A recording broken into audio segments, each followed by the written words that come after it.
Hello and welcome back to the Curios Cast. This week we're discussing the Darwin Awards.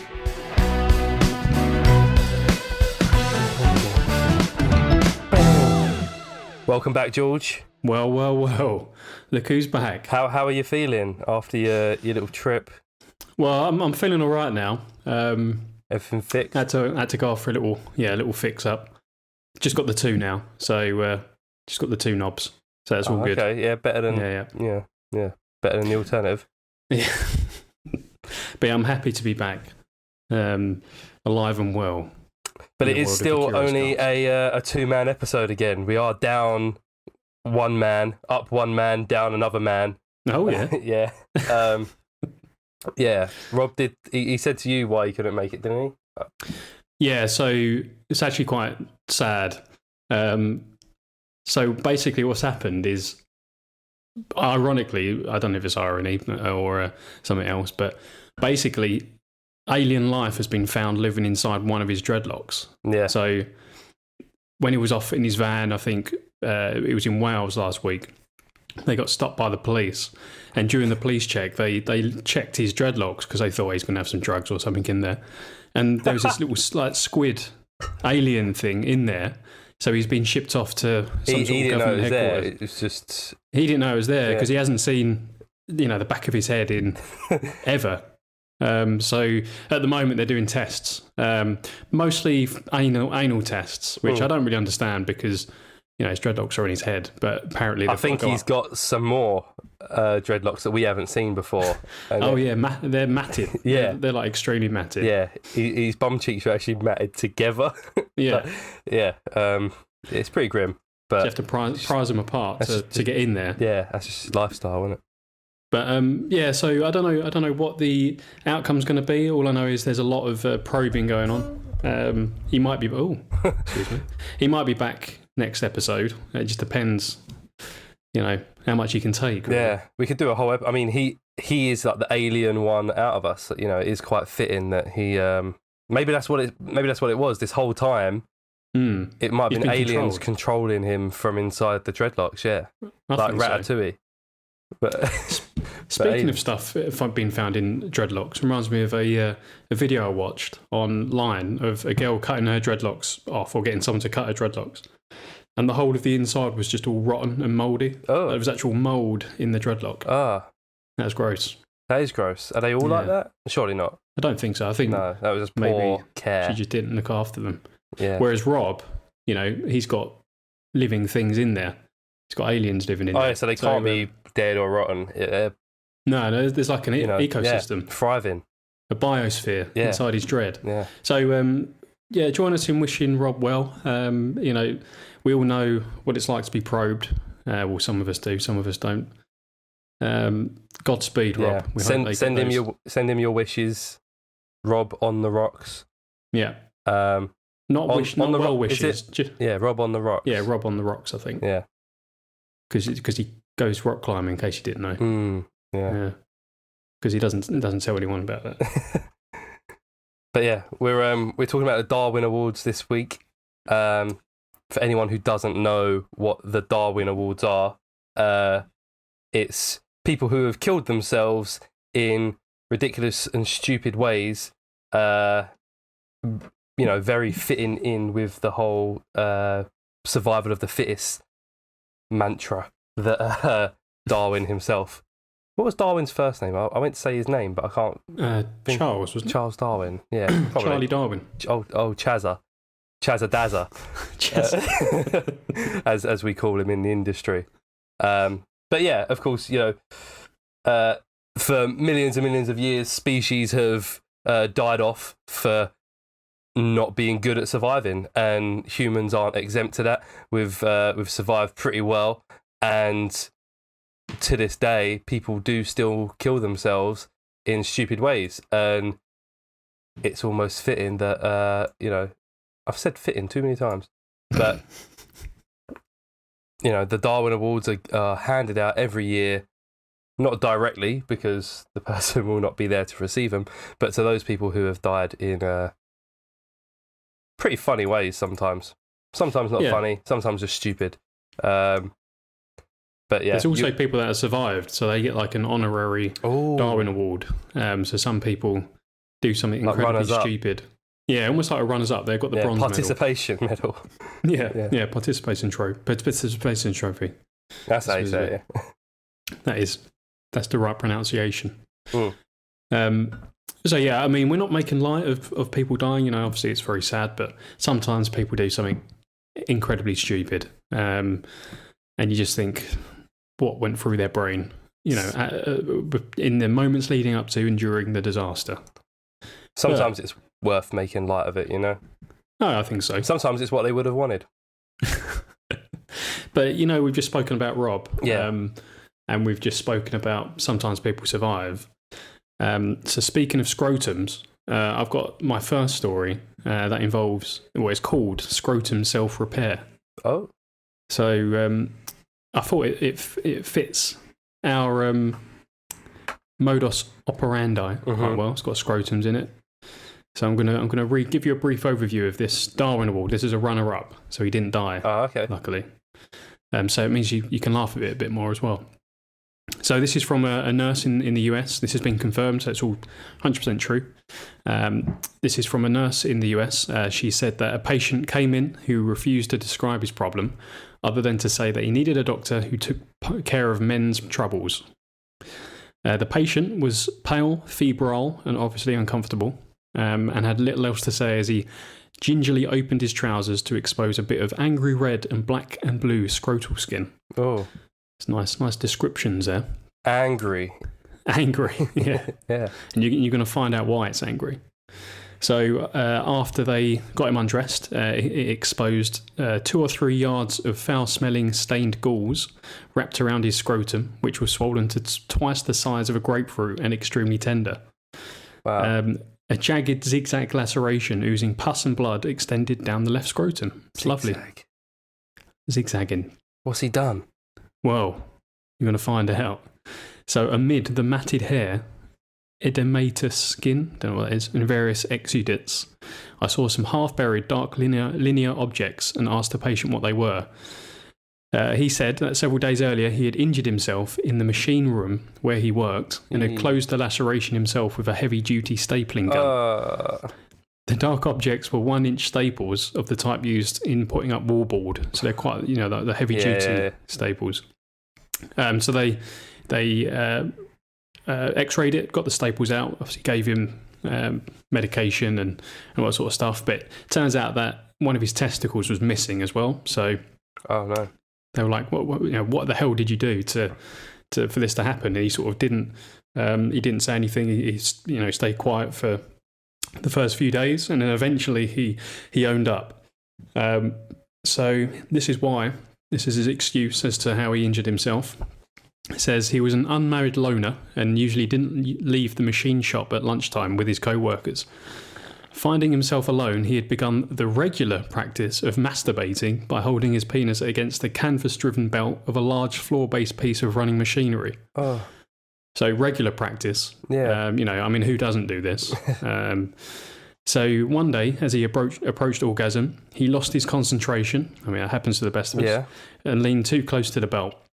When his scrotum suddenly became caught between the pulley wheel and the drive belt, he was thrown into the air and landed a few feet away, unaware that he had lost his left testes. So basically, he got pulled in by his bollocks and then flung backwards from the machine. Jesus. If I'm to be thrown across the room by a part of my body, that's probably the one that's at the very bottom of the list. Yeah. Like, it's bollocks, then it's cock, and then maybe like eyeball or something. Eyeball. Yeah, that's a rough That'd be one. horrible. Everything else is good to go, really. Hair, but everything else, go for it. This is the part that I find quite... we need to give him a bit of praise for this. So after this had happened, he obviously didn't know that he'd ripped his bollock off. Yeah. And he was a bit stunned. He stapled the wound closed, so he got a staple gun, stapled his testicles back up, and then started work again, just resumed work. Yeah, oh my God. He survived, made a full recovery, obviously lost his plum. I wonder where it went. Like, was one of his colleagues all come back from lunch? And they were like, fucking Garry, you're a bit quiet, and yeah, and he's just, oh yeah, just not feeling too well, whatever. Someone walks across the room and that fucking, what's this? Because you might not think straight away that it's a bollock, because most people don't know what an actual, like, a bollock looks like outside of its skin. So you'd be, what the fuck is going on here? What? And he's, it's probably nothing. I'll take care of that. Chucks it in the bin. It's mental. I mean, there must have been blood everywhere, surely. How's he got away with that? You'd think so. I don't know how much blood. There must be a good amount, right? I reckon, in your because balls. there's a lot of there's just a lot going on. Yeah, there's a lot moving about in there, and don't know. Maybe there's not. It doesn't feel like there's a lot of blood, like in the actual like sack, does it? It's true. It's not like it. Well, it doesn't like fill up. That's I know, but because it's not like there's loads of skin either. You know, you've got blood sort of just underneath like the surface of your skin, but I feel like it's just empty in there. Just air. Just the balls, yeah. Just. Well, I think we need a doctor. So if there's a doctor listening, there must be someone with some sort of medical training that's listened to an episode of the Curious Cast by now. There must be a Uruguayan doctor out there listening. I wouldn't. If I was to bet whether a doctor listens to our podcast or not, I would bet against that. I don't think we're the type of podcast doctors listen to. I think we need to do more medical specials. Maybe. Yeah, I do have a big folder for medical specials. That one's rough. I guess we started on a rough one. Yeah, I guess it's still, even though he didn't die, it is still eligible for the Darwin Awards because he's probably not as fertile as he was before. So he's not able to pass on his genes, and that is. I don't know. I think Darwin would agree with that. Yeah, he's limited his gene pool. Yeah, that is evolution. Yeah, I bet monkeys, never really thought that in the future they'd have to avoid masturbating against a big bit of machinery to. No, but I bet if you gave monkeys a big bit of machinery, they would fuck it. Yeah, probably. Clearly, because we're basically monkeys. Yeah, we're just slightly smarter bald monkeys. So we've started off on a good one. Who doesn't love a testicle being ripped off? Just that guy, probably. It reminds me of the Pain Olympics. Do you remember that? Yeah, I do. It's just horrendous. Yeah. That was... but there's a few videos that I regret watching, like from the internet and stuff. And all of those are in that category. Yeah, I think I've seen all of those classic, like, horrible videos on the internet that I guess it was when people were just finding out that this internet, you can do anything. And obviously I get that, I wasn't there when the internet was first being, knocking about on the conceived. scene. Yeah. Like I wasn't using a computer in the 90s or very early 2000s, but the internet was shit then. The internet started getting good when I was old enough to use it. And yeah, you did have all these fucked up websites where people just post these fucked up videos. And I don't know. I don't think I've turned out a worse person for it. Maybe better. It gives you perspective, You're having a bad day and I'll have a little flashback and I'm like, well, I don't have a big glass jar breaking up my arse. So that's good. That is true. Yeah, that is very true. Apparently, I heard that the famous one where the guy chops his winkle off with a hatchet is fake. Yeah, I heard that as well. So I think that's the one that sort of started the whole thing as well. That was like the famous one. I don't know if it started. How can you one up that? What I've never understood about all that sort of stuff, and I think we've spoken about it before, is that it's a one and done event.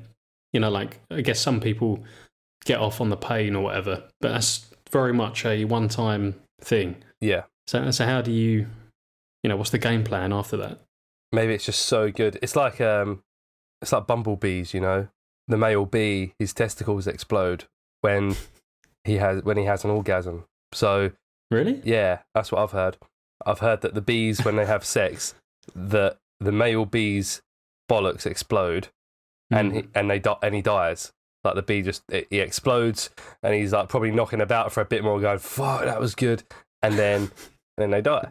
And maybe it's just that you're looking for the best, but that's gotta be the best orgasm, right? You come so hard that your balls explode.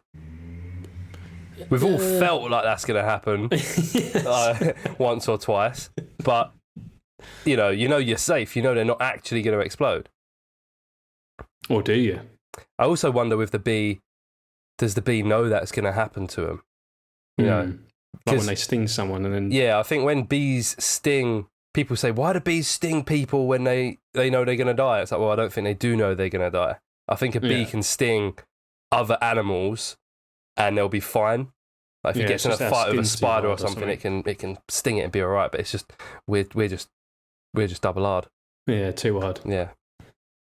I reckon I could beat a bee up. I saved a bee yesterday. Yeah. It was a fucking massive one. It was one of the biggest bees I've seen. I think I might have seen bigger, but in recent times, this is the biggest one, especially the fact that the bees are dying. You know, you don't see them that often. And I was sitting I was around Rosie's and I was sitting in the garden and I saw it come from over the house. It was so big that from a distance I saw it and it came over the horizon. Could you hear it? Like it was loud, yeah. And she lives next to a train line and I still heard it.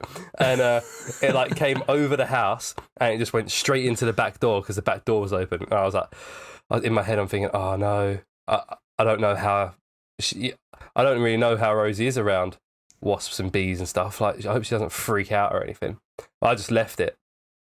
And then she walked by, went to the toilet, didn't notice it. And I thought, I better go and see where the bee is and how it's doing. And it was like trapped in the corner behind the tumble dryer in all these cobwebs. And I could see it was like, it would get free from a cobweb, but then fly up and get trapped by another cobweb. And then it just kept getting stuck and it was getting real tired. But I just got a big stick and broke up all the cobwebs, flicked it out. He flew away.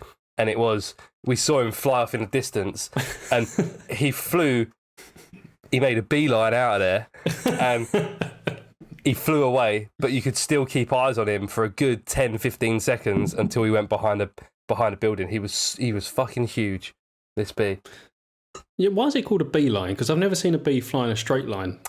No, I reckon it's like something to do with, if I was to guess, I think it's like something to do with sports or something like, yeah, so it's not actually about bees. Really. I don't think it's, we can find out. So, listeners, what's the biggest bee you've ever seen? What's the largest insect you've ever seen? No, it does come from bees. There we go, see? The phrase, the phrase derives from the behaviour of bees. When a forager bee finds a source of nectar, it returns to the hive and communicates its location to the other bees using a display called the waggle dance. The other bees are then able to fly directly to the source of the nectar. That is, make a beeline for it. Yeah. So he was making a beeline. Yeah. The more you know. I mean, I've learned something which has never happened on the Curious Cast. Apart from when we used to do the Was We Chatting Shit last episode segment. Oh, yeah. But why did we stop doing that? Is it because we just gave in that we were always chatting shit? Well, no, because we started recording from home and we've got Google now. It was when we was in the studio and we didn't have any internet. But it was a good segment. Look what it evolved into. We got the Frosties kid, and from there that sparked a whole host of guests and hosts. Made some friends out of it as well. £1 Fishman, he texts me regularly. Every morning, someone gets a message from £1 Fishman. Good morning. Very, very good. Morning. Very, very good morning. Yeah. He does. He messages me and like he tells me when someone else has uploaded a video about him or if there's like a TikTok going around. And sometimes there's not much to say, so I just reply with like very, very good. And then he does just give like a laughing face and a thumbs up. You live in the meme dream. For anyone who's not subscribed to the Curious YouTube channel, like definitely go. If you just search up the Curious, it will be there, and that's where the interview with the £1 Fishman is. Subscribe to that because obviously we're going to be uploading all sorts of shit onto there as time goes on. but the £1 fish man is returning to the UK, as he said in our interview. As soon as the whole COVID situation is done, he's going to be moving back. And he has said, I can pick him up from the airport. So you want to watch that, because we are definitely going to be documenting that. If you want to watch us have a little carpool karaoke session driving around East London, we're going to drive back down, I think it's Green Street Market, where he used to, where he used to hang out singing, and we're going to be blasting out £1 fish with the windows down. He's going to be like a celebrity. Everyone's like, whoa, that's the £1 fish man, he's back. If they get a car with a sunroof, he can stand up. No, it would just hang out. You can. I'm not getting another car. Just, but yeah, stay tuned for that. Do a Patreon. Patreon us a new car so we can drive £1 fish man around with a sunroof.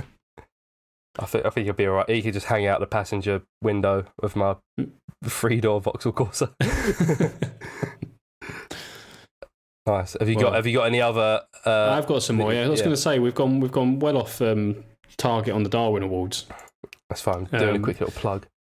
They've got another good one. It's not as disgusting, so don't worry. There's no scrotums in this one. This is just pure stupidity. This is one where I just don't understand what this guy was thinking about. So, one fateful afternoon, 55-year-old Marco, this is from Croatia, decided he wanted to clean his chimney. However, the chimney was too high for a simple broom to work, but if he could attach a brush to a chain and then weigh it down with something, it would do the trick. But he was stumped as to what he could use as a weight. However, he decided upon something that was heavy. It was made of metal, and it wasn't too heavy enough for him to not be able to lift it up. However, the item was a hand grenade. I was going to guess, was it a gun or a grenade? Yeah. So he wanted to weld it to the broom. I don't really know why he needed a broom. The grenade. I don't know where the grenade was going on the broom. It might actually welded just to tie it on. Yeah, but I don't understand why the grenade. Like, what is the grenade doing to make the broom longer? I'm not really too sure. It's just he wants a weight that's pulling it down. Because if you did just attach a broom onto a chain and you stood up, right, yeah. I guess it seems like he's standing probably on top of the house, pushing the broom down the chimney. It wouldn't be heavy enough. It would just get stuck, wouldn't it? You need something put in it. Good one. I imagine that he was poking it up, but yeah, he's probably going the other way, which makes sense. So he got his welding apparatus together and started to weld the grenade to it. However, as it would, the grenade exploded as soon as it heated up. The force of the explosion killed Marco instantly, blasted shrapnel through the walls of the shed, and also destroyed a Mercedes parked outside. His chimney, however, was untouched. Oh, good. So he didn't even achieve the, that would have made it okay if he'd managed to at least clean the chimney, but he didn't. He's dead. That is very dumb. Yeah, I mean, that's just pure stupidity. I just don't... Why has he got a grenade in the first place? So I mean, fair enough having a grenade, whatever. But there's lots of heavy items that would have been a better choice than that. I think I can look around and I can just pick up I've got a big, I've got a water bottle here. He could have just got even if it's a plastic bottle filled with water and just tied that on, surely. I've got I don't know how heavy grenades are. I'm trying to find something that's. I didn't think they were that heavy. I would imagine they're like a similar weight to like a cricket ball or something, or a baseball for Americans. Yeah, I don't know. Maybe. Yeah. Don't know what he was thinking. Do you know what we could do? We could Google how heavy a grenade is, but I don't really care. No, I mean, they're not going to be... I reckon a grenade is the same as a full bottle of beer. I reckon they're a little bit heavier than a cricket ball. Yeah? Yeah. I'm gonna look up weight of a cricket ball. You look up weight of a grenade. Weight saves us time. Grenade. So a cricket ball is 163 grams. 163? Yeah. So an M67 grenade weighs 400 grams. Wow. Which is more than I So thought. 3 times that. Yeah.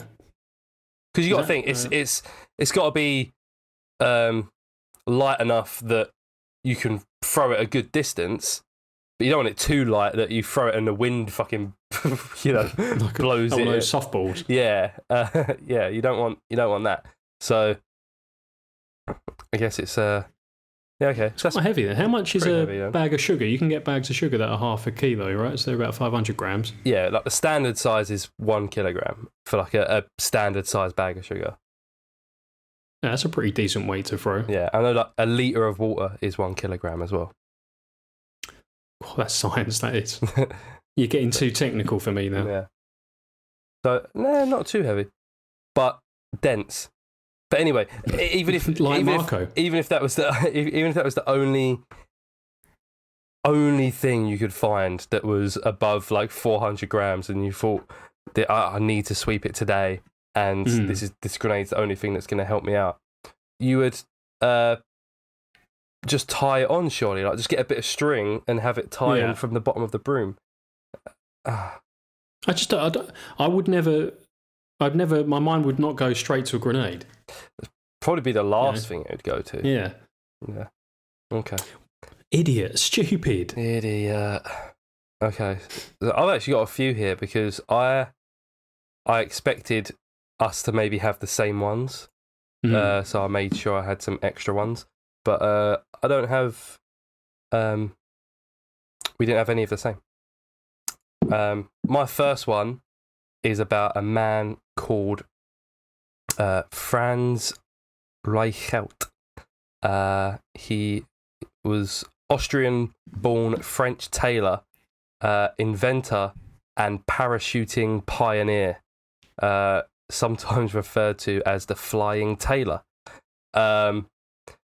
Basically, like it says there, he was a tailor, so his day-to-day profession was just making clothes, and he was a pioneer of parachuting, and this was very early on in the 20th century. 1912 was when he died, and he was trying to invent a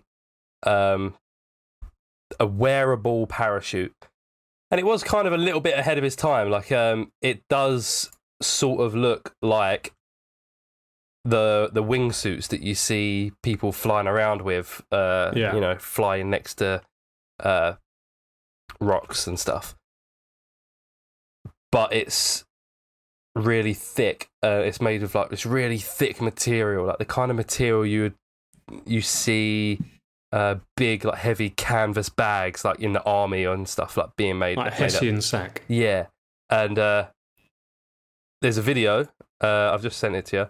I think I know what this is going to be. Basically, he wanted to test this suit that he'd developed, and he got permission from the Parisian Prefecture of Police for permission to conduct a test from the Eiffel Tower.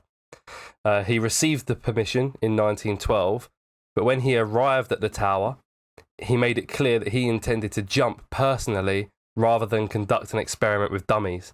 So I think he'd sort of told a bit of a white lie and just said, I'm going to, have an experiment, chucking dummies off of the Eiffel Tower with this cool wearable parachute.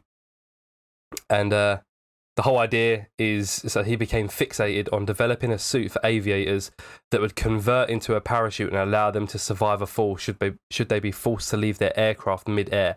So the whole idea is it was a suit that was functional. You could walk about in it. You'd sit in your aircraft, fly in and fight in. And then if you got blown out of your plane or you had to evacuate, you could just jump out, spread your limbs like a squirrel, those little flying squirrel things, and you would just slowly descend back to the earth. So you had a lot of faith in this then, just to jump off without using a dummy. Yeah. So in this video, he's standing. He only went up to the first floor of the Eiffel Tower, which kind of tells me how much faith did you have in it? Because if you did have a lot of faith, surely you'd go up higher. because no matter what floor you jump from, you're gonna die if it doesn't work. So how high is the first floor? 57 meters. That's 187 feet. Yeah, so dead, surely. Yeah, pretty high. So I don't know what he was thinking. And yeah, so in this video, he's standing on the edge of of the banister, and then he's got a couple fellas with him who aren't trying to stop him at all. They're just standing around, and there's a camera person filming it. His suit is insane. It looks like a prop from an old black and white film, like a Dracula film. Yeah, like a big long cape. It's so big. It's so big and so heavy. And then when he jumps like feet first. He doesn't really jump like face first, I guess is what you would do. Like you'd go chest first, wouldn't you? Like you're skydiving. Yeah. But he doesn't. He sort of jumps feet first. I don't know if the suit was just too heavy that he couldn't rotate himself. And then the camera switches to the cameraman who's on the ground just waiting for him. And yeah, he just hits the ground. And that was it. He's an idiot. Nuts. That's God, he just literally falls, and it doesn't even. It doesn't slow him down at all. If anything, it sped him up. What he was wearing. It's crazy. It looks like It looks like something from an old silent film, like it doesn't look real. Yeah. When do you ever see even the bit of dust that flies up at the bottom? When he hits the ground, it looks like a cartoon almost. That's nuts. I mean, he's got balls. Can't deny that.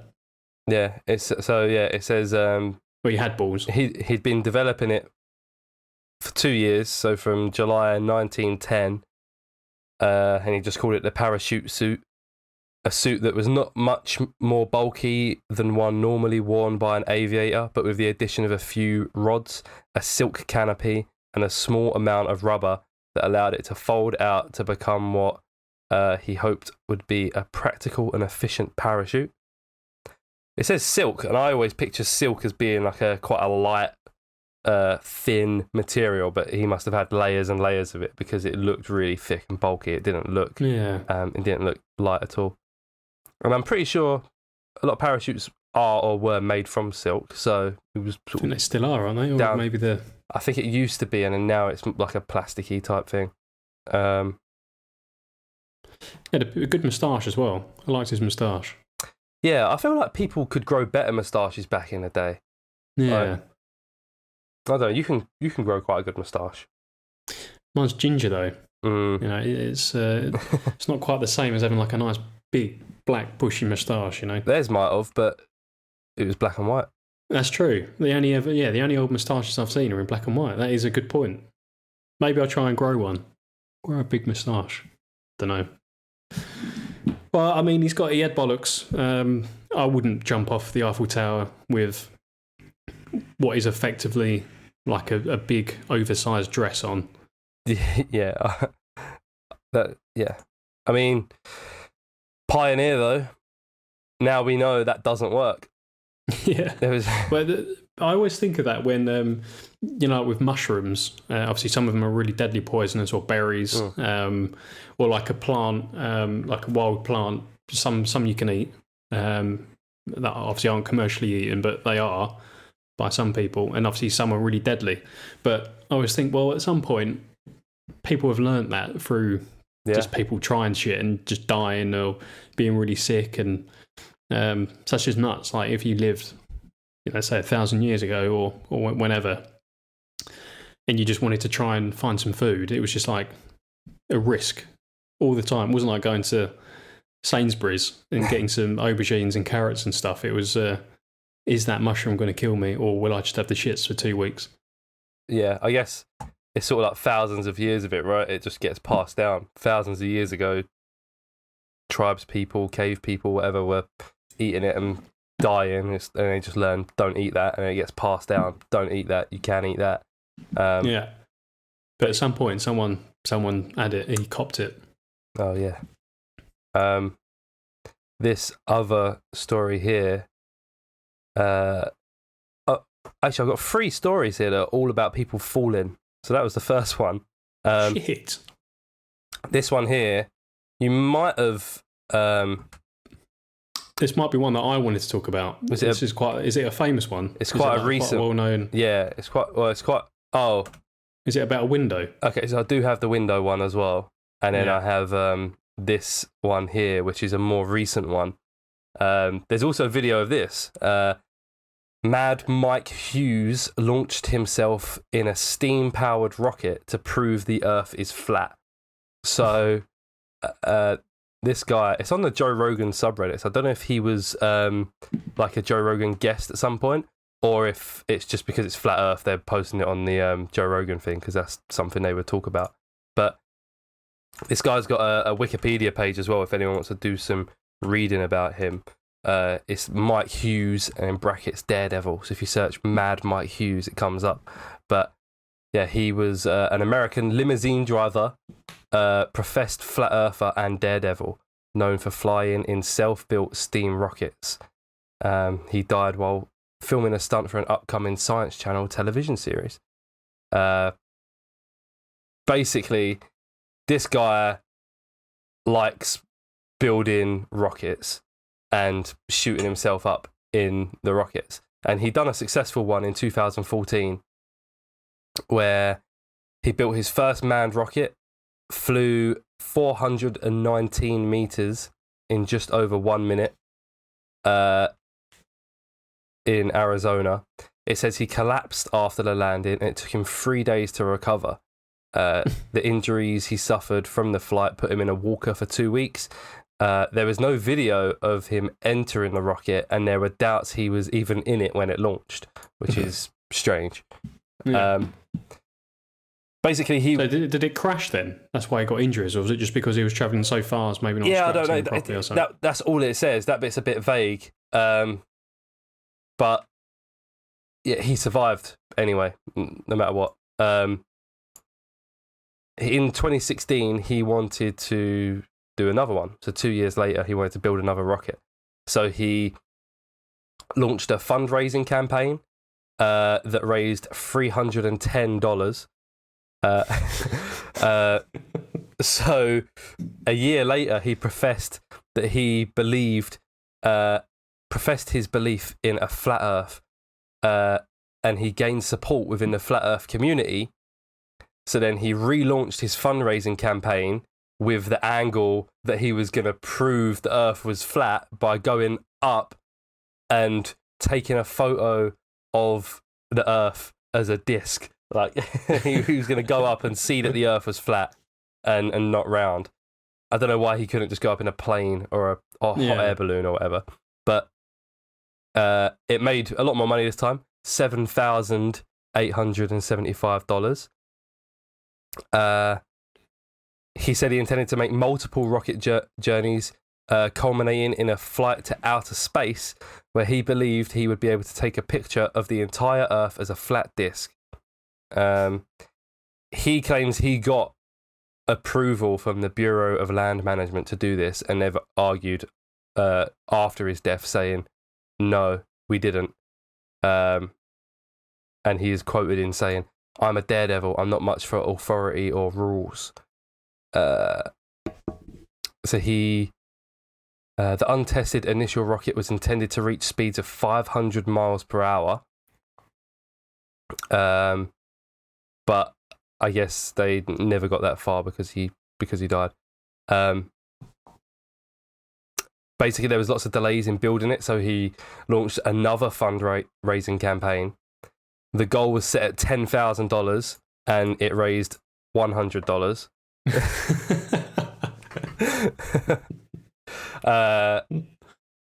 He live streamed another attempted launch, but it failed to launch and it was aborted. And then he had a successful launch, blah blah blah, went up 500 meters with a hard landing, but I don't think he was in it. A steam-powered rocket. This guy, he was a puss. Yeah. He was launching all sorts of bullshit. Yeah. The steam-powered rocket launched at a sharp angle to avoid falling back to Earth on public land and landed about 460 metres away from the launch point. His team reported a maximum speed of 350 miles an hour. Oh, and he reported no serious injury from the landing. So, so he was in it. Yeah, I think basically, I think it just goes up and then a parachute deploys and he's in the rocket as it's parachuting back down. And, I guess it's still quite heavy and it's still going pretty quickly. So it's still a hard landing, but it does soften the blow, unlike that last guy in 1912. He did not get a soft landing. But yeah, his last launch was in 2020, in which, and there's a video for it as well on the subreddit. If you just search like Mad Mike Hughes last flight or crash or something, you'll find it if you want. You don't see anything graphic. You just see the rocket get shot up into the air, and as it goes up, you see the parachute just fall off of it. So I think there had obviously been a malfunction or an error in the way it was packed, and it's said that the rocket appeared to rub against the launch apparatus, perhaps tearing the parachutes. The launch event was being filmed for the Science Channel television series called Homemade Astronauts. He was meant to star in that. It's nuts that it's just been launched off the back of a truck. Have you seen that? Yeah, they've got like a flatbed truck, and it's just like a bit of scaffolding that's got like a homemade rocket built onto it. It does look like just like a rocket, and yeah, it looks like one of those. I don't know if you ever had one when you was a kid. One of the ones you either pump air in or you pump water in. Yeah, and you just keep pumping it in. Obviously, yeah, and you just flies stamp up. It on it with like your foot and it shoots up. Yeah, yeah. Well, rest in peace. Pieces, I should say, maybe. Yeah. One of the top comments was, "Who's flat now?"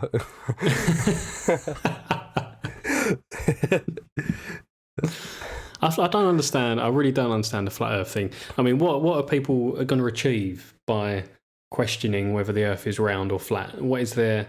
Is it? Do they say they're being lied to by the government? I know there's like a whole thing about an ice wall and all that sort of bullshit. Yeah, but I just don't understand why. Yeah, I think it started as a joke, and then people have. I think so. I think it started as a joke, and there are people out there that will literally believe anything. Like you can say anything, and there'll be someone out there who will believe it. And there are people that get very fanatical about things and want to feel included in a club, right? And then, but I feel like now the actual Flat Earth Society, surely everyone at the top, everyone who's in charge of the Flat Earth Society knows it's a joke, and they're just making a living out of running this club, selling books and T-shirts and stuff. We should make up something. We should. Yeah. I reckon we could do a collab with Flat Earth Society. Yeah. Get them involved, get them on. Do we just pretend we're flat earthers? Yeah, we'll infiltrate. Yeah. I mean, Rob looks like a flat earther, doesn't he, really? Yeah. Yeah. He could get in. Before we talk about that other window one, because we should talk about that, because I think that's one of the most famous Darwin Award things. I've got some quick fire ones for you, just one sentence. Yep. Little unusual deaths. So these are not necessarily Darwin Awards, but they're just like weird ways people have died. Mm-hmm. But it's just a couple of things. So you might have heard of this one. David Grundman was shooting at cacti with his shotgun in Arizona when he was crushed, when a 4-foot limb fell off and crushed him to death. Yeah. That's a pretty horrible way to go, isn't it? Getting pierced and flattened by a big, massive cactus. Yep. I mean, 4-foot limb. I don't know how big the cactuses get in America. They just must get big, yeah. Yeah. So, yeah, he was shooting the shotgun. Fucks himself up. Clement Vallandigham, who was a lawyer, this is in the early 1900s, was defending a man accused of murder, and he accidentally shot himself whilst demonstrating how the victim might have done so. His client was acquitted. Oh, okay, so good lawyer. So it was a successful defence. He gave everything. Yeah, he defended him with his life. Governor Morris, who was a founding father of the United States, died from an infection after using a whalebone to clear a blockage in his urinary tract. Oh. So he caused severe internal damage whilst using a bit of a whalebone to poke around in his winky. If you were going to use a bone to clear out your dick hole, why would you choose the largest animal there is? I don't think it was a whole whalebone. Like his rib cage. Just like absolutely stretched out. How small do their bones get? Well, I think they were used quite a lot because obviously the whale industry was pretty big in the 1800s or whenever this was. So I think they used like whale bones to make cutlery or a bit like ivory, I guess. I don't know. I probably made that up. That's my theory. Either that or he had a whalebone in the garden, was like, this is perfect. I just need to break a little bit off, stick it down the old chap, and I'll be good as rain. This is a good one. Sir William Payne Galway, who was a former British MP in 1881, suffered severe internal injuries when he fell on a turnip whilst out hunting. I don't know what injuries you can get from falling onto a turnip. Yeah. But that was it. And then after watching the Kung Fu Capers episode of The Goodies, a guy called Alex Mitchell laughed continuously for 25 minutes before falling dead on his sofa from heart failure. Oh. So he laughed himself to death. Public safety announcement. If you're going to watch Kung Fu Capers from The Goodies, apparently it's so funny that you're at risk of dying. So just be careful. I hear that's the case with our podcast as well. Some people have come close. Yeah. Yeah. And then the last one, this is a bit sad because a dog dies in this one. Oh. A poodle named Cachi in Buenos Aires fell 13 floors off of a balcony and fatally hit 75-year-old Marta Espina, killing both instantly. In the course of the events, a bystander, Edith Solar, who came to see the incident, was fatally hit by a bus before an unidentified man who witnessed her death had a heart attack and died. Jesus. So from one poodle falling on someone else, it claimed the lives of 3 people. Damn. Oh, no, 4 people. Yeah, 1, 2, 3, 4. 3 people and a dog. Marta, Edith. Oh yeah, 3 people and a dog. It's like 3 men and a baby, but all lives are funnier? equal. I don't know. They're my quick fire ones. I don't know if you want to finish us off with the classic tale of I think this is one of the most famous Darwin Awards. Yeah, Garry. I won't spoil it. Garry Hoyer. Garry with 2 R's. That was his first mistake. Or I guess that was his parents' mistake, really. Unless he changed his name. Yeah. He was a lawyer in Toronto, and he would frequently demonstrate to people that visited his office the strength of the windows in the office. So I think at the time they were giving a tour to a group of what's that word? Articling students. Articling students. Yeah. Oh yeah, articling students. When I first read it, I was thinking like architecture students, but that doesn't seem right. But he's someone who's studying to be an accountant or a lawyer. Yeah, apparently. But he was for some reason demonstrating the strength of the structure's window glass by slamming himself into the window. He had apparently performed this stunt many times in the past, having previously bounced harmlessly off the glass. After one attempt, which saw the glass hold up, Hoy tried once more. In this instance, the force of Hoy slamming into the window removed the window from its frame, causing the entire intact window and Hoy to fall from the building. The glass didn't break, but yeah, he popped the whole fucking window out and went down with it. How many floors up? 24 floors up. And yeah, clearly did not survive. And he was 72 kilograms, which isn't that heavy. No, yeah. About my weight. Yeah, I was about to say, lighter than me. So that's so surely there's something wrong with that window. I suppose if he's been doing it over the course of... Yeah, well, there's a quote here from a structural engineer, Bob Greer. Sounds like a limerick. There once was a structural engineer. His name was Bob Greer. He was quoted by the Toronto Star as saying, I don't know of any building code in the world that would allow a 160-pound, 72.5 kilograms, man to run up against the glass and withstand it. Okay, so he's saying Then that. he went and had a beer. That's the limerick. So he's saying that it's purely his fault. It's not the building's construction fault. Yeah, and then in another interview, the firm's spokesman mentioned that the glass, in fact, did not break, but popped out of its frame, leading to his fatal plunge. It says that his death contributed to the closing of Holden Day Wilson, which was the name of the law firm in 1996. So, which at the time was the largest law firm in Canada. So, wow. It's the largest law firm closure in Canada. But so I don't know why. I don't know how that contributed. I guess it was like really bad press, maybe, that their lawyers auto-defenestrate themselves. But It's a great word, by the way. It is. Defenestration. Yeah. The act of throwing someone out of a window. Yeah. Therefore, auto-defenestration is the act of throwing yourself out the window.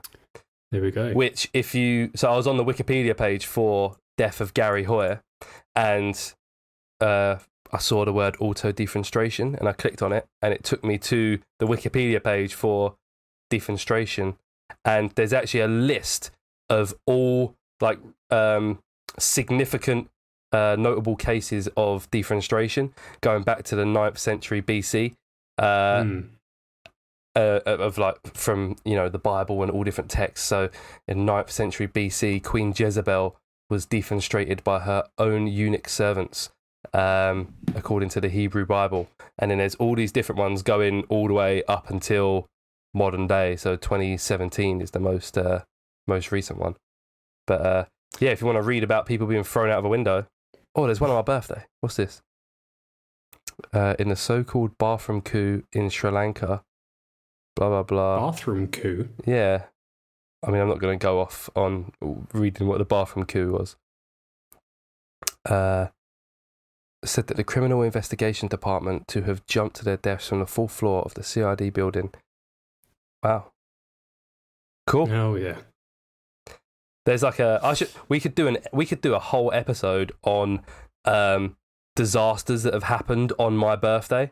So 15th of April, there's like quite a lot of disasters that have happened. I think that's when it's when the Titanic sank. There was the Hillsborough disaster. There was the Boston bombing. There was Notre Dame burnt down. There was a ferry that capsized off the coast of Korea and killed a lot of children. I know, like Tommy Cooper died. There's quite a lot of things that have happened, and there was one recently, but I can't remember what it was.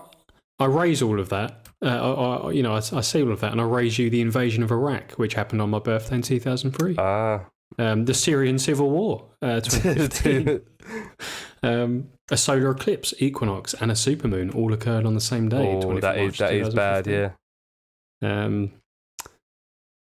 Legoland California opens, a little bit happier.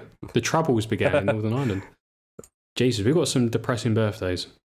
Yeah, I was trying to find. There was something I read because obviously I've got like a mental log in my head of things that have happened on my birthday, and then I saw one the other day, and I thought I need to add that to my list, and I forgot it. It was something that happened last year or this year. But that's good, isn't it? That's good content. Yeah, we won't do a whole episode talking about what happened on our birthdays. That is very boring. But yeah, that guy jumping out of the window is just crazy. I mean, no matter how much faith I would have in a window, there's no way I'd run and just throw myself at it. But again, got balls. He won the Darwin Award of 1996. Apparently. Even when me and Rosie were at Tower Bridge recently, where they've got the glass floor that you could. So, I guess for anyone who doesn't know, Tower Bridge is the big, nice looking bridge in London, and you can go up the tower and walk across the top, and it's quite high up, and there's a little glass floor section. You walk across that, and of course, when you walk across it, your body is telling you you shouldn't be doing this. And then once you've been on it for a couple of seconds, you're all right. And there's kids that have no fit. Like we were watching, and you can see adults go to walk on it, and then they're like hesitant, and they sort of put a toe on it, and then a foot, and then they walk across it. Or some adults don't even go on it; they just walked around the side. They were not interested in walking on it, just looking over. And there were kids that were just going up the stairs, and they'd obviously seen photos of the glass floor, and they've been excited for it. Kids just run and just jump on it with all their force and just stamp on the ground, or just run on it and just like belly slide across the glass. No fear at all that it's going to hold their weight and they're going to be fine. It's stupid. No thanks. Like that swimming pool in London. That was all over the news. The one between the two buildings. Yeah, the one with the glass one. Yeah. Yeah. No thanks. I'd give that a go. Nah, I don't like public swimming pools anyway. They're full of wee and dirty. Yeah, verrucas. Yeah, they are. Do people still get verrucas? I haven't had a verruca since I was like 9, having swimming lessons. I think it's still a thing. So I still see adverts for like bazooka that verruca. But why'd you get them when you were a kid and you don't? Maybe I've just got lucky and I haven't had a verruca. But I think you just like take your socks off a lot, don't you? I'll have to ask Rob to see if he gets them, because he's never got shoes on. He's just got, his feet are just one or two big verrucae. I don't know. I used to get them, so I used to do judo, and like you're on the mats, and you know another kid with a verruca gets on there and spreads it or whatever. But yeah, I don't know. Lovely, what a lovely thing to end. Verruca special coming soon. Verrucas, bunions. Yeah. What else? Athlete's foot. Toe jam. Well, thanks for listening to me and George talk for an hour about people killing themselves. And other stuff. Big bees. Beelines. Beelines. What else have you learned? Stuff. Other Can't remember. Things. Yeah. About law firms in Canada. And, you know, I think it's been one of the most informative episodes we've ever done. So you're welcome. This is all for free as well. It's free content. This isn't hidden behind our Patreon. Remember, donate for that sunroof, £1 Fishman. Yeah, if you want to see that. All right, we'll be back next week. Hopefully, the three of us. Hopefully, Rob will be joining us. He can give us an update about the ecosystem he's got going on upstairs and downstairs. Bye. Right. Well, see you next week.